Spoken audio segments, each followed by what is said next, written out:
is how you make a Lego mini bird.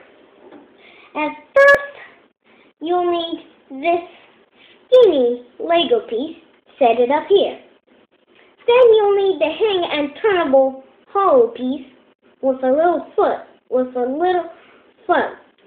and put it right here. Then you'll have to make the head out of a four-stud Lego square and set it up right here.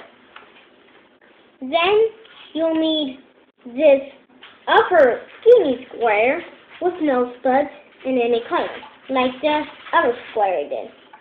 Then for the feet, you'll need any of these two-studded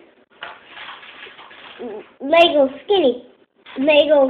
flat piece, two-stud Lego piece, and then you'll need these for the feathers.